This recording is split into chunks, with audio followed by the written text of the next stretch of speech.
Kitchen में रोज़ काम आने वाले कुछ ऐसे अनोखे टिप्स जो अभी तक आपने ट्राई नहीं किए होंगे और जिसको ट्राई करने से आपकी बहुत बड़ी मुश्किल सॉल्व हो जाएगी। तो चलिए शुरू कर लेते हैं। सबसे पहले ट्रिक मैं आपको दे रही हूँ इस तरीके से, हरे आलू से रिलेटेड। ये जो हरे आलू हैं, इन्हें हम सब्ज़ी में नहीं डालते हैं। सब्ज़ी में इसलिए नहीं डालते हैं क्योंकि इसे जब हम सब्ज़ी में यूज़ करते हैं तो सब्ज़ी का स्वाद बदल जाता है। मतलब ये ना थोड़ी सी कर मतलब कि कड़वी लगती है, जैसे कर्च मारती है ना, उस टाइप की होती है। और बाकी कोई इसका नुकसान नहीं है। तो इसका इस्तेमाल आज मैं कर रही हूँ इस तरीके से मिरर को साफ़ करने के लिए। तो देखिए, बाथरूम में जो शीशा होता है, आपने ध्यान दिया होगा कि वो बहुत ही ज़्यादा गंदा हो जाता है और बहुत ही जल्दी गंदा होता है, और उस पे जो पानी के छींटे होते हैं वो जल्दी से साफ़ नहीं होते हैं। तो इस तरीके से हरे आलू को कभी भी मत फेंकिए, आप इस तरीके से उसका यूज़ ले सकते हैं। आलू को ऐसे टुकड़े में कर लीजिए और फिर अच्छे तरीके से आप इसको पूरे शीशे पे लगा दीजिए, जैसे मैं लगा रही हूँ। और उसके बाद आप ले लीजिए न्यूज़पेपर। न्यूज़पेपर को इस तरीके से पकड़ के आप मिरर को अच्छे तरीके से क्लीन कर लीजिए। जब आप इस तरीके से क्लीन करेंगे, और इसको आपको घुमा के बीच में ही निकालना है, ऐसा नहीं कि साइड में आप खींच कर निकाल दीजिए गंदगी को, तो वो वहाँ पर बैठ मतलब कि जम जाएगी। ये देखिए, बहुत अच्छे से ये क्लीन हो जाता है। और ख़ास बात ये है कि इस पे फिर जल्दी से पानी के धब्बे या फिर किसी भी प्रकार के धब्बे नहीं पड़ते हैं। अब देख लेते हैं अगली ट्रिक। ये जो ट्रिक है ये है फेविक्विक से रिलेटेड। तो देखिए, बच्चे बड़े हम सभी फेविक्विक का यूज़ करते हैं किसी चीज़ को जोड़ने के लिए, किसी चीज़ को चिपकाने के लिए। तो अक्सर होता क्या है, फेविक्विक ज़रूर हाथ में लग जाता है। बड़े हैं वो तो सावधानी से करते हैं, तुरंत से ही अपना हाथ हटा लेते हैं, मतलब कि साफ़ कर लेते हैं, चिपक नहीं पाता। लेकिन अगर बच्चे हैं और उनका हाथ इस तरीके से चिपक गया है, तो आप इसको बहुत आसानी से निकाल सकते हैं। अभी मैं आपको दिखाऊंगी। तो ये देखिए, ये थोड़ा सा टाइम ले लिया था, मतलब कुछ सेकंड मैंने ऐसे ही छोड़ दिया, तो ये बहुत जल्दी से चिपक जाता है। तो मैंने इसको किसी तरीके से नमक और पानी डाल के पहले अलग किया। उसके बाद इस तरीके से जहाँ भी फेविक्विक लगी हो, आप नमक और पानी को हल्का सा मिक्स कर लीजिए और फिर उससे रब कर दीजिए।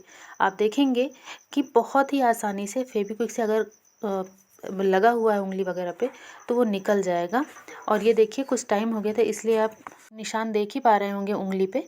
तो इस तरीके से आप फेविक्विक को बहुत आसानी से नमक से हटा सकते हैं।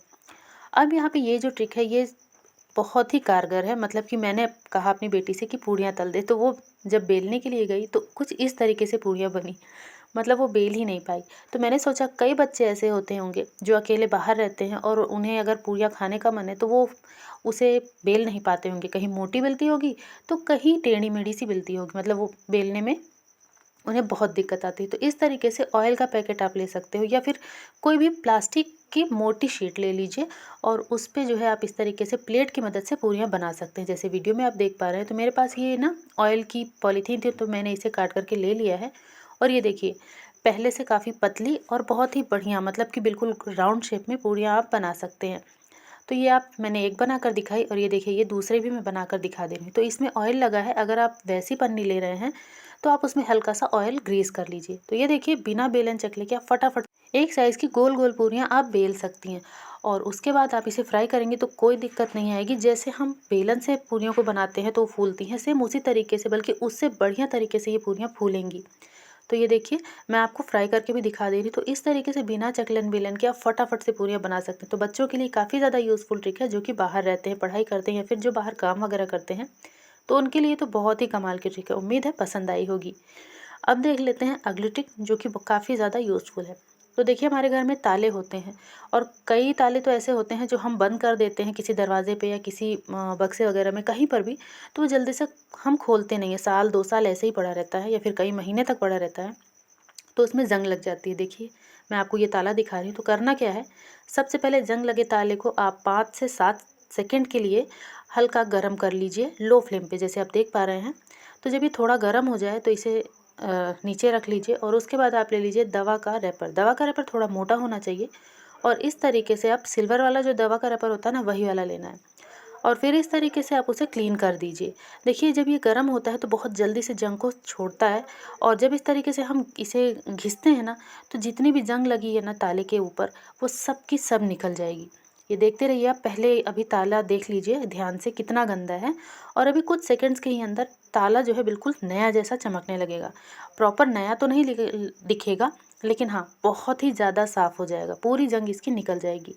ताले को गीला बिल्कुल भी मत कीजिए, इस पे कोई भी पानी या फिर कुछ भी ऐसा मत डालिए। सिर्फ आपको यही करना है, दवा के रैपर से इसे ग्रेट करना है। और ये जो डिज़ाइन बना है यहाँ, ये दवा का रैपर बहुत बढ़िया काम करता है। तो देखिए इस तरीके से मैंने साइड साइड में भी घिसा और ये पूरी जंग इसकी निकल गई। और आप ताला देख लीजिए पहले से काफ़ी ज़्यादा शाइन कर रहा है। तो उम्मीद करती हूँ ये छोटी सी ट्रिक आप ज़रूर यूज़ करेंगे। अब ताले की जंग तो हमने निकाल दी है, आप देख पा रहे हैं नीचे देख ही रहे हैं बहुत ज़्यादा जंग इसमें लग गई थी। अब जब ताले की जंग निकल गई है तो एक प्रॉब्लम और आती है कि इसमें कभी कभी चाबी फंस जाती है या फिर ये ताला जो है ना लगता नहीं है, मतलब चाबी घूमती नहीं है। तो आप क्या कीजिए, सरसों का तेल ले लीजिए और यहाँ पर जहाँ चाबी लगती है वहाँ थोड़ा सा डाल दीजिए और साथ ही साथ ऊपर यहाँ जहाँ पे इसका आप जो भी कहते हैं ताले का ये लॉक लगता है ना खुद का, वहाँ पर भी लगा दीजिए और पूरे ताले पे आप कुछ बूंद सरसों के तेल लगा देंगे। तो इससे क्या होगा, इससे आपके ताले को जंग लगने से सरसों का तेल बहुत हद तक बचाएगा। तो पूरे ताले पे हल्का सा सरसों का तेल फैला दीजिए और उसके बाद ये चाबी लेकर आप चाबी में डालकर हल्का सा घुमाइए, 4-5 बार 6 बार घुमाएंगे आप तो देखेंगे कि जो हमने तेल डाला है ना उसकी वजह से जो अंदर जंग लगी पड़ी थी वो भी ढीली हो जाएगी, मतलब कि तेल पानी की वजह से वो भी अच्छा काम करने लगेगा। ये देखिए मैंने इसको कई बार घुमाया और ये बहुत बढ़िया ये काम करने लगा, मतलब लॉक लग गया और खुल भी रहा है बहुत आसानी से। उम्मीद है ये ट्रिक आपको पसंद आई होगी। अब देख लेते हैं अगली ट्रिक। तो देखिए ये जो दवा का रैपर है ना, मतलब दवा जो एक्सपायर हो जाती है या जो बची रहती है, हम नहीं खाते हैं का हम ठीक हो जाते हैं तो दवा ऐसे ही पड़ी रहती है। तो आप क्या कीजिए, एक टेबलेट ले लीजिए किसी भी दवा का, कोई दिक्कत नहीं है, और उसको अच्छे से आप चम्मच की मदद से इस तरीके से कूट लीजिए तो ये थोड़ा सा बारीक हो जाएगा। और अब इसका यूज़ कहाँ करना है वो बताती हूँ। ले लीजिए सरसों का तेल, इसमें डाल दीजिए इस दवा को जो भी हमने कूटा था और आपको डालना है थोड़ा सा कपूर। तो यहाँ कपूर को मैंने इस तरीके से कागज़ में रख के क्रश कर दिया ताकि हाथों में ना लगे। अब इसके बाद ये दोनों ही चीज़ें अच्छे से इसमें आपको मिक्स करना है। तो उसके लिए मैं इस दिए के अंदर इसे डाल रही हूँ और साथ ही डाल रही हूँ एक रुई बत्ती। अच्छे से इसको हम कवर करेंगे। तो ये देखिए तेल मुझे थोड़ा सा कम लग रहा है क्योंकि रुई बत्ती ने भी सोख लिया और जो दवा थी उसने भी। तो इसमें थोड़ा 1 चम्मच तेल मैं और डाल दूँगी और इसे अच्छे से हम पूरे रुई में फैला देंगे। अब ये क्योंकि मेरे पास दिया बड़ा है, आप छोटा दिया भी ले सकते हैं, मेरे पास नहीं था तो मैंने बड़े दिए का यूज़ किया है।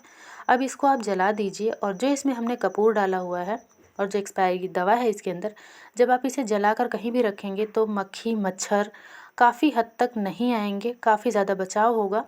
और इस समय में तो आप सभी को पता है कि मच्छर बहुत ज़्यादा हो गए हैं। तो उम्मीद करती हूँ ये छोटी छोटी ट्रिक्स अगर आप फॉलो करेंगे तो आपका काम भी आसान होगा और काफ़ी हद तक आप सेविंग्स भी कर पाएंगे। उम्मीद करती हूँ ट्रिक पसंद आई होगी। पसंद आई तो लाइक शेयर सब्सक्राइब करना बिल्कुल भी मत भूलिएगा।